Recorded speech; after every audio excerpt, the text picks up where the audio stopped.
All right, welcome to this explainer. Look, if you're looking into applying for asylum in the UK, you already know the stakes are incredibly high, right? The rules are strict, the assessments are, well, they're intense. And honestly, one tiny mistake on day one can completely derail your case before it even gets off the ground. So today, we're going to build a clear roadmap to navigate this whole system. By the end of this, you'll have a rock-solid grasp of the requirements, which is absolutely crucial for avoiding those early, costly mistakes. So, here's our game plan for today. First, what exactly is UK Asylum? Then, we'll break down the ARC card, see who's actually eligible, go over the key application requirements, walk through the step-by-step process, and wrap up with some next steps and resources. Let's just dive right in. Section 1. What is UK Asylum? Before we even think about the paperwork, we really need to nail down the legal definition. At its absolute core, UK Asylum is all about protection. It's a legal lifeline, literally, for people who simply cannot safely go back to their home country because they have a genuine fear of serious harm.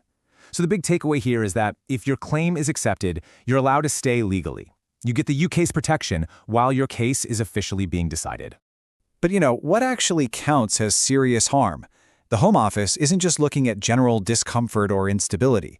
They're looking for severe, life-threatening realities. We're talking about fleeing war or widespread violence. It means targeted political persecution, like literally being hunted for what you believe in. It also covers religious or ethnic discrimination or direct, credible threats to your life. These are the intense, undeniable realities that justify a claim. Now, here is where some of the most devastating early mistakes happen.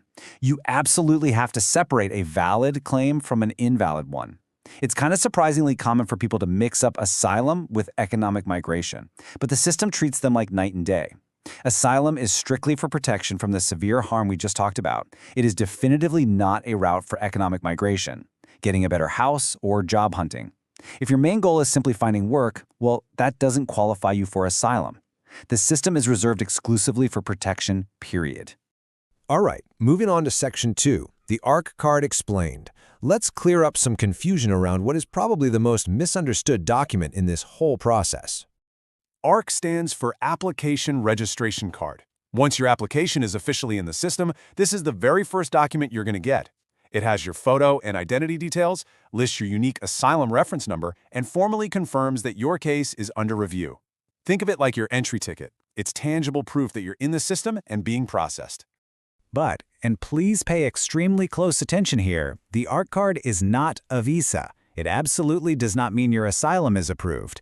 This is a massive point of confusion. Having this card in hand gives a lot of folks a dangerous false sense of security. They think, great, the hard part's over. Actually, scratch that. The hard part is just beginning. It simply proves your application is waiting in the queue. It doesn't grant any final legal status. Always remember, it's proof of processing, not proof of approval. Section 3. Who is eligible? Let's take a look at how the government actually decides who gets this protection. To qualify, you really have to prove, comprehensively, that your home country is fundamentally unsafe for you. That means showing you face persecution based on very specific categories: your race, religion, nationality, political opinion, or being part of a certain social group. On top of that, you've got to demonstrate that your life or freedom is directly at risk. And crucially, you have to prove that your own government is either completely unwilling or just utterly unable to protect you. The UK government looks at every single case rigorously against these exact criteria. Section 4, key application requirements. So, when it's time to actually build your case, what exactly do you need to bring to the table? Preparation is absolutely everything here. You aren't just filling out a few forms, you're building a fortress of evidence. First off, you need your identity documents, well, if you have them. You're also going to need a highly detailed personal statement explaining your specific situation. Then, you need concrete evidence to back up your claim, the exact details of how you entered the UK and any other supporting documents that clearly show the immense risk you face back home. Gathering these items carefully is vital because they're going to be the foundation for your Home Office interviews, where you'll have to defend your story. Section 5, the step-by-step process. Let's walk through the actual timeline, from the moment you arrive to that final decision. This journey basically happens in 6 distinct phases. First, you arrive at a UK port of entry. Second, you immediately tell the immigration officers that you want to claim asylum. Third, you'll go through an initial screening interview. Fourth, after that screening, you get your ARC card. Fifth, a bit later on, you attend the full comprehensive asylum interview. And finally, step 6, you wait for the Home Office to make their decision.